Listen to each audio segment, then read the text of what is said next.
दोस्तों नमस्कार, स्वागत है आपका फिर से शुक्ला एजुकेशन गैलेक्सी में। आज हम एक बहुत ही इंपॉर्टेंट, बहुत ही कंफ्यूजिंग चैप्टर लेके आपके लिए आए हैं, जो कि आज का वीडियो देखने के तुरंत बाद आपको सॉल्व हो ही जाएगा। चैप्टर का नाम क्या है? ग्रामर का नाम क्या है? ग्रामर का नाम है दो, आल्दो एंड बट। सबसे पहले तो हमें ये देखना पड़ेगा ये दो आल्दो होता क्या है। व्हाट इज दो एंड आल्दो? प्रथम दृष्टया सबसे पहले आप ये जान लें, दो आल्दो दोनों होते कंजक्शन, क्या संयोजक। ये किन्हीं दो शब्दों को, दो वाक्यांशों को, दो सेंटेंसेस को जोड़ने के काम में आते हैं। और कंजक्शन में कौन सा प्रकार कंजक्शन है? यह है कॉम्प्लेक्स सबऑर्डिनेटर। ये हमेशा कॉम्प्लेक्स सेंटेंस में आते हैं, ये सबऑर्डिनेटर है। अब दोनों कंजक्शन है, दोनों में अंतर क्या है, दोनों में सिमिलरिटी क्या है, ये हमें देखना बहुत जरूरी है। अब पहली बात, दोनों के दोनों कंजक्शन आप ये दिमाग में बैठा लीजिए, दोनों ही कंजक्शन का काम करते हैं। और कौन सा कंजक्शन? वो कंजक्शन है सबऑर्डिनेटर्स। और सबऑर्डिनेटर्स का यूज कहां होता है? कॉम्प्लेक्स सेंटेंस में। इसका मतलब आज के बाद से कभी भी आपको सेंटेंस में दो या आल्दो का यूज दिखाई दे और कोई पूछे what type of sentence is it, ये किस प्रकार का सेंटेंस है, सिंपल है, कंपाउंड है, कॉम्प्लेक्स है, सिंपली आप बोलेंगे कि कॉम्प्लेक्स है। कॉम्प्लेक्स क्यों है? क्योंकि दो आल्दो कंजक्शन है। और कैसा कंजक्शन है? ये है सबऑर्डिनेटर। और सबऑर्डिनेटर का यूज सिर्फ हम कॉम्प्लेक्स में ही करते हैं, बराबर। अब जब दोनों की मीनिंग सेम है तो क्या अंतर भी है कुछ? हाँ है। अंतर क्या है? जो आप ये दो देख रहे हैं, दो, ये कंजक्शन तो ही है, लेकिन साथ में कभी कभार ये एडवर्ब का भी काम कर देता है। दो कंजंक्शन भी है और एडवर्ब का भी काम करता है कभी कभार। लेकिन जो आल्दो है ना, ये पक्का फिक्स है, इसमें कोई परिवर्तन नहीं है। ये हमेशा अपनी बातों पर अडिग रहता है आपकी तरह। ये दल बदल नहीं है, ये बदलता नहीं, ये हमेशा कंजंक्शन का ही काम करेगा। अब इनकी मीनिंग क्या होती है? इनकी मीनिंग होती है यद्यपि। क्या होती है? यद्यपि। लगभग दोनों की मीनिंग होती है यद्यपि। ठीक, यद्यपि बोले यद्यपि वह आया, मैं मिला नहीं। वह आया तो था लेकिन मैं मिला नहीं, तो इसकी मीनिंग है। और नीचे आपको एक दिख रहा होगा बट। बट भी एक कंजक्शन है, लेकिन ध्यान रखना बट आपका कोऑर्डिनेटर है। क्या है? कोऑर्डिनेटर। अब कोऑर्डिनेटर और सबऑर्डिनेटर में अंतर क्या होते हैं? अंतर सिंपल सा है।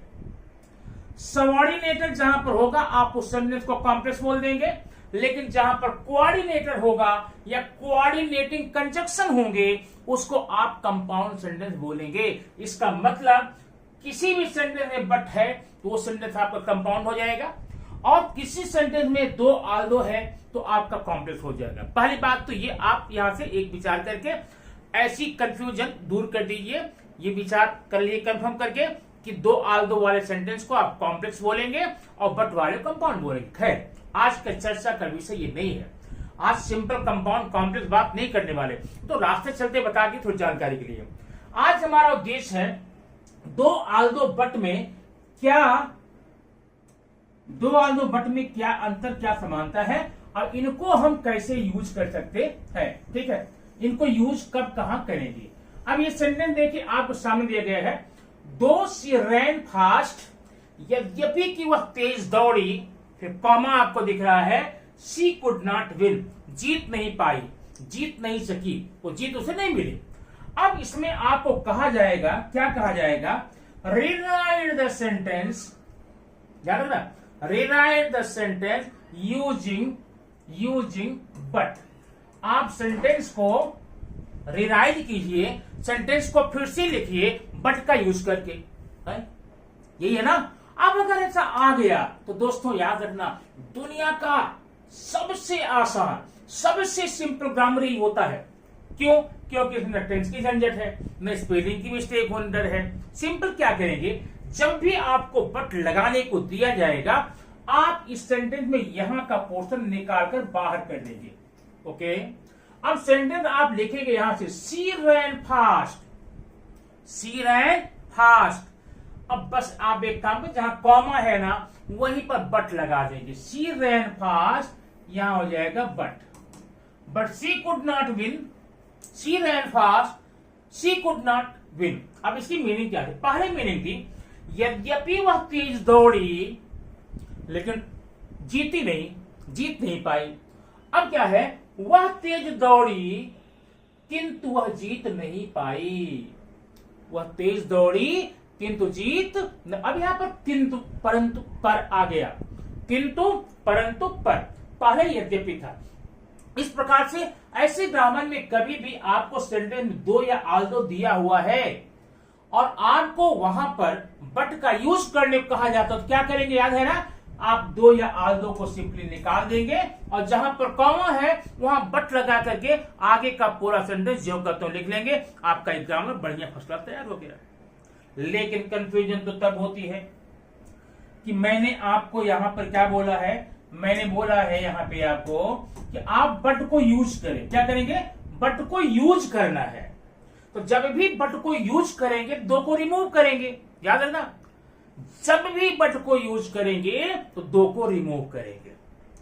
और अगर मैं यहीं पर बोल दूं रिमूव दो को रिमूव करें, तो जब दो को रिमूव करेंगे तो बट का यूज करेंगे ना।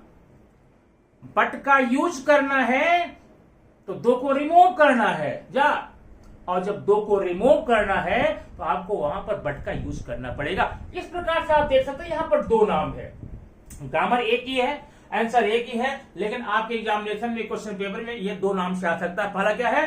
Rewrite sentence using but, but का यूज करके सेंटेंस को फिर से लिखिए। आपने क्या किया? दो को निकाला, बट को लगाया, सेंटेंस लिख दिया। अगला ग्रामर इसमें क्या बोलेगा? रीराइट सेंटेंस रिमूविंग दो को निकाल कर सेंटेंस को लिखेंगे। तो भैया आप जब भी दो को निकालेंगे, दो को निकालेंगे तो बट आपको लगाना पड़ेगा, ठीक?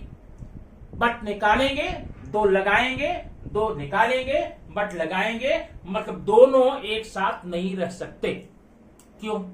क्योंकि दो सबऑर्डिनेटर हैं, बट कोऑर्डिनेटर है। जब एक ही साथ डाल देंगे तो उस सेंटेंस को आप कंपाउंड बोलेंगे, कॉम्प्लेक्स बोलेंगे, कंफ्यूजन होगा ना। इसलिए दो आल्दो में कंफ्यूजन आप दूर कर लीजिए। आगे देखते हैं, यहां सेकंड सेंटेंस देखेंगे। सेकंड में आपका है यहां पर ये आल्दो आई वॉज देयर, यद्यपि मैं वहां पर था। आई डिड नॉट फाइंड हिम, इसमें क्या ग्रामर आ सकता है? ग्रामर आएगा rewrite the sentence using but, sentence को बट का यूज करके। लेकिन आंसर क्या लिखेंगे? ये आप निकाल देंगे ना। जब यह निकाल देंगे तो कॉमा के साथ में क्या लगाएंगे? बट। आंसर हो जाएगा I was there but I did not find him. Okay, अब अगर मैं पूछूं rewrite the sentence removing although, तो अब सिंपली आल्दो को हटा देंगे, बट लगा देंगे। मतलब नाम दो है, इसके नाम दो है, काम एक ही, आंसर एक ही है। अब प्लस में एक साथ में एक और कर देते हैं। अगर कभी आपको यहां पर कहा जाए, क्या कहा जाए कि रीराइट सेंटेंस एज कंपाउंड, दो या आल्दो का सेंटेंस आया तो कॉम्प्लेक्स हो जाएगा ना। अगर आपको ये कंपाउंड सेंटेंस बनाने को बोला जाए तो क्या करेंगे? आप कोऑर्डिनेटर लगाना है। कोऑर्डिनेटर क्या है? ढेर सारे हैं, लेकिन दो के साथ ही जो है, दो का जो जोड़ीदार है वो बट होता है। ये निकाल कर यहां लगा देंगे, बट आपका ये हो जाएगा। ठीक है, तो माने यहां पर दो आल्दो बट का यूज भी हो गया, आपका रिमूव भी हो गया। सिंपल कंपाउंड की भी थोड़ी चर्चा हमने यहां पर कर ली। लेकिन प्रॉब्लम तो तब होने वाली है अगर आपके सेंटेंस में कुछ और आ जाए। ये देखिए यहां पर Naina called him but he did not go, Naina called him but he did not go. अब इसमें क्या आपको करना है देखेंगे। इसमें करना है रीराइट द सेंटेंस यूजिंग दो, सेंटेंस को दो का यूज करके लिखें। तो क्या करेंगे? यही स्टार्टिंग लगाइए दो, और जहां पर बट है ना, बट को निकाल कर यहां एक बढ़िया सा कॉमा दे दीजिए। अब आंसर देखिए, दो Naina called him comma he did not go, दो Naina called him he did not go. हो गया, आपने दो का यूज किया। लेकिन अगर मैं बोलूं रिमूव बट, रिमूव बट। ध्यान दें दोस्तों, यहां पे अगर आपको यहां पर दो का यूज करने को कहा गया, दो का यूज कर लेंगे, आल्दो का यूज करने को कहा गया तो आल्दो का यूज कर लेंगे।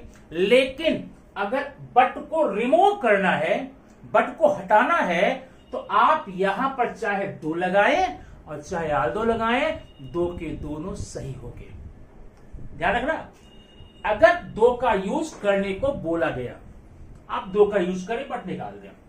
आल्दो का यूज करना बोला गया, आल्दो का यूज करें बट निकाल दें।